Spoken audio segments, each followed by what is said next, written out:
গভীর ঘুম, তাই না? প্রতিদিন আমাকে ঘুমিয়ে রেখে কোথায় যাও রাসলীলা করতে। আজকে আমি তা দেখব, আর সেজন্যই তোমার পায়ে পাউডার লাগাইছি। এই পাউডার লাগানো পায়ে তুমি যেখানে যাবা সেখানে তোমার পায়ের ছাপ পড়বে, আর সেই ছাপ অনুযায়ী আমি জায়গা মতো গিয়ে তোমাকে হাতে নাতে আমি ধরব।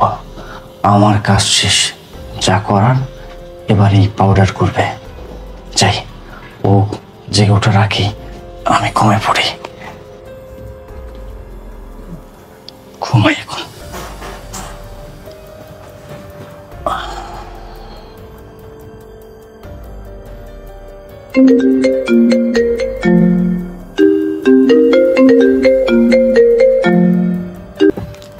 হ্যালো হ্যালো, 2টা বেজে গেছে, তুমি এখনো আসো না কেন? আমি তোমার জন্য অপেক্ষা করতেছি। আসলে তো অনেক লেট হয়ে গেছে, আমি এখনই আসতেছি। দেখি তো আশরাফ ঘুমাইছে নাকি। হ্যাঁ হ্যাঁ, ও তো ঘুমিয়ে গেছে, এটাই সুযোগ।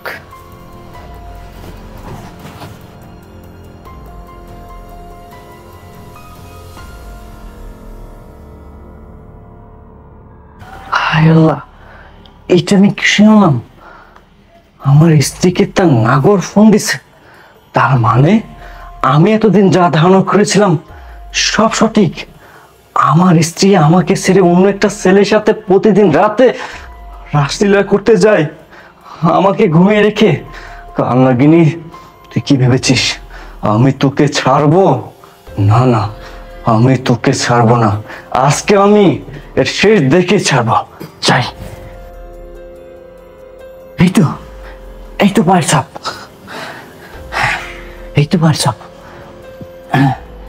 এই তো, এই তো পায়ের ছাপ, এই তো, এই তো,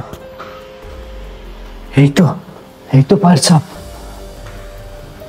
এই যে কামাগিনীর পায়ের ছাপ, এই তো পায়ের ছাপ। হেই, তুমি এখন আসছো? তুমি জানো তোমার জন্য আমি কতক্ষণ যাবত অপেক্ষা করতেছি? আর এখন কয়টা বাজে? এখন রাত 2টা বাজে। আর আমি যদি তোমাকে ফোন না দিতাম তাহলে তো তুমি আসতেই পারতে না। এই তো, হ্যাঁ পায়ের ছাপ, এই তো। আরে, এটা তো আমাদের বাসা চাকরি রুম। চাকরি রুমে আমার স্ত্রী চলে আসছে। তাহলে কি আমাদের বাসার চাকরের সাথে আমার স্ত্রী রাসলীলা করার জন্য প্রতিদিন মধ্যরাতে চলে আসে? সি সি সি সি, আল্লাহ, আমি এটা কিভাবে মানবো? আমাদের এই বাসার চাকরের সাথে কান্নাগিনী রঙ্গলীলা রাসলীলা করে প্রতিদিন। দেখি তো কি হলো ওরা। আরে আর বলো না, আজকে না বাসায় অনেক কাজ করেছি, আমি না অনেক ক্লান্ত হয়ে গেছিলাম। তখন আমি একটু বিশ্রামের জন্য শুয়ে থাকি, তখন কোন সময় যে চোখটা লেগে গেছে আমি বলতেই পারি না। আর তোমার ফোন পেয়েই তো আমি লাফ দিয়ে উঠলাম। ও আচ্ছা, ঠিক আছে। আচ্ছা, একটা কথা বলি, ও তো আর কিছু বুঝতে পারেনি? না না, ও কিছুই বুঝতে পারেনি, ও যখন ঘুমিয়েছিল তখন আমি এসেছি। আচ্ছা ঠিক আছে, চলো। আচ্ছা, সবকিছু বাদ দাও, চলো আমরা শুরু করি। আচ্ছা ঠিক আছে, চল। না না, এটা আমি কিভাবে মানবো? না না, ওদেরকে তো এভাবে এমনি এমনি ছাড়া যাবে না। ওদেরকে আজকে আমি এমন কঠিন শাস্তি দেব যা ওরা কল্পনা করতে পারবে না। এই, দরজা খোল, দরজা খোল বলতেছি তোরা। আরে এদিকে আমার স্বামী, সে জেগে গেছে, তার মানে সবকিছু জেনে ফেলেছে। এখন আমি কি করব? রূপা, দরজা খোল, আমি কিন্তু দরজা ভেঙে ফেলবো। এই, একটা বুদ্ধি দাও। আচ্ছা ঠিক আছে, তুমি কোনো চিন্তা করো না, তুমি দরজা খুলে দাও। আর সত্যটা তো একদিন না একদিন জানতেই পারবে, যা হওয়ার হবে। তুমি দরজাটা খুলে দাও। আচ্ছা। এই, লজ্জা করলো না? স্বামীকে ঘুমিয়ে রেখে কাজের লোকের সাথে রঙ্গলে রাসলীলা করার জন্য চলে আসতে। এই, কিভাবে পারলি, কিভাবে পারলি এমন কাজ করতে? আরশাব, তুমি চুপ করো, তোমাকে আমি সবকিছু খুলে এই, কি কি চুপ থাকবো আমি? এত কিছু নিজের চোখের সামনে দেখার পর আমি কিভাবে চুপ থাকবো? তাই তো বলি, কেন আমার প্রতি তোর কোনো কেয়ারই নেই? আমি অফিস থেকে আসার পর তুই আমার সাথে ভালো করে কথা পর্যন্ত বলিস না। কেন বলবি? কারণ তোর তো নকল আছে। ছি, ছি। আরশাব, তুমি ভুল বুঝছো, তুমি যেমনটা ভাবছো এই চুপ থাক। আমি কোনো ভুল বুঝিনি। মধ্যরাতে কাজের লোকের সাথে রঙ্গলীলা রাসলীলা করার জন্য চলে আসছিস, আবার বলতেছিস আমি ভুল বুঝেছি। হ্যাঁ, আমি এতদিন ভুল বুঝেছি তোর মতো কান্নাগিরিকে ভালোবেসে বিশ্বাস করে। আরে তুই কিভাবে পারলি আমাদের বাসার কাজের লোকের সাথে রঙ্গলীলা রাসলীলা করতেছিস? এগুলো কথা যদি বাইরের লোকজন শোনে তাহলে আমার মান সম্মান কি থাকবে? আরে তুই কিভাবে পারলি ওর সাথে রঙ্গলীলা রাসলীলা করতে? আরে তোকে দোষ দিয়ে লাভ কি? তুই তো বাইরের লোক, সব তো দোষে কান্নাগিরির। বল, কতদিন ধরে তোদের সম্পর্ক? বল বলতেছি। আরশাব, তুমি শান্ত হও, আমি তোমাকে সবকিছু খুলে বলছি। এই, কি শান্ত হবো? কিসের শান্ত হবো? এত কিছু নিজের চোখের সামনে দেখার পর আমি কিভাবে শান্ত থাকবো? আমি খুব ভালো করে জানি তোদের মধ্যে অবৈধ সম্পর্ক, অবৈধ সম্পর্ক। আরশাব, বেশ অনেক বলেছো, এখন আমি তোমাকে বলছি, তুমি সবকিছু শোনো। এই, তুই কি বলবি? কি বলবি? কি বলার আছে? কি বলার আছে বল। আমি তোমাকে সবকিছু খুলে বলছি। তুমি বললে না ওর সাথে আমার সম্পর্ক আছে কিনা? হ্যাঁ, ওর সাথে আমার সম্পর্ক আছে, কিন্তু সেটা হলো ভাই বোনের পবিত্র সম্পর্ক। কি ভাই বোনের সম্পর্ক মানে? এই, শাক দিয়ে এখন মাছ ঢাকার চেষ্টা করতেছিস তাই না? না না দুলা ভাই, আপু যা বলছে তা একেবারে সত্য কথা। আমাদের ভিতর ভাই বোনেরই সম্পর্ক। ভাই বোনের সম্পর্ক? এই, আমি আশরাফ, এই যে বইটা দেখছো না, আমি এত রাতে এখানে ওর সাথে দেখা করতে কেন এসেছি জানো? ওকে এই বই পড়ানোর জন্য, কোনো অবৈধ সম্পর্কের জন্য না।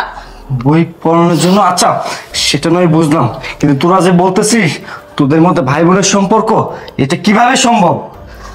আমাদের ভিতর ভাই বোনের সম্পর্ক কিভাবে সম্ভব তাহলে শোনো, তোমাকে আমি সবকিছু বলবো আজকে। আশরাফ, তোমার মনে আছে যখন আমরা সম্পর্কে ছিলাম তখন আমি তোমাকে অনেকবার বোঝানোর চেষ্টা করেছিলাম আমার ফ্যামিলি সম্পর্কে, কিন্তু তুমি আমার একটা কথাও শুনতে চাওনি। তুমি বরং আমাকে বলেছিলে, রূপা, তোমার ফ্যামিলি সম্পর্কে আমি এখন কিছু জানতে চাই না, আমি তোমাকে ভালোবাসি, তোমাকে বিয়ে করতে চাই। তুমি আমাকে এতটাই প্রেশার দিয়েছো যে আমি আমার ফ্যামিলিকে না জানিয়ে তোমাকে বিয়ে করতে বাধ্য হয়ে গেছি। আর আশরাফ, আমি ভেবেছিলাম যে বিয়ের পরে আমি সব কিছু তোমাকে বলে দিব, কিন্তু আমি পারিনি। কারণ কেন পারিনি জানো? আমার বাবা একজন গরিব রিক্সা চালক। আমি ভেবেছিলাম তোমাকে যদি আমার সত্য পরিচয়টা দেই তাহলে তুমি যদি আমাকে ভুল বোঝো বা তুমি আমাকে অ্যাকসেপ্ট না করো, তার ভয়ে আমি তোমাকে কিছু বলতে পারিনি। আসলে কি আশরাফ জানো, আমি না তোমাকে অনেক ভালোবাসি, তোমাকে আমি হারাতে চাই না। আর এই যে সজীব, ওকে দেখছো না, যাকে নিয়ে তুমি এতক্ষণ আমাকে এত বাজে কথা বললে, এই ছেলেটা আর কেউ না, আমারই আপন ছোট ভাই। ওর না সামনে পরীক্ষা, ওর তো এই সময় ভালো প্রস্তুতি নেওয়া দরকার। গ্রামে ভালো প্রস্তুতি নিতে পারবে না, তার জন্য আমি ওকে বলেছিলাম যে সজীব, তুই আমার বাসায় আয়, আমি তোকে প্রতিদিন পড়াতে পারবো। তো আমি কিভাবে ওকে আনবো? তোমার কাছেও তো আমি আমার সত্য পরিচয়টা লুকিয়ে রেখেছি, তাই আমি বুদ্ধি খাটিয়ে আমার ভাইকে কাজের ছেলে বানিয়ে আমার বাসায় আনি, যেন আমি প্রতিদিন ওকে পড়াতে পারি। আশরাফ, তুমি আমাকে ভুল বোঝো না, পারলে তুমি আমাকে মাফ করে দিও, কারণ তোমার কাছে আমি মিথ্যেটা বলেছি। বাস, তুমি আমার কাছে কেন ক্ষমা চাচ্ছ? আরে ক্ষমা তো চাইবো আমি তোমাদের কাছে। আমি না জেনে না বুঝে তোমাদের নিয়ে কত খারাপ চিন্তা ভাবনা করেছি, কত কাজে বাজে কথা বলেছি। ক্ষমা তো চাওয়া উচিত আমার। আসলে আমি কখনো বুঝতে পারি নাই তোমাদের মধ্যে এত পবিত্র সম্পর্ক, ভাই বোনের সম্পর্ক। যদি বলতাম আমি সবকিছু মেনে নিতাম।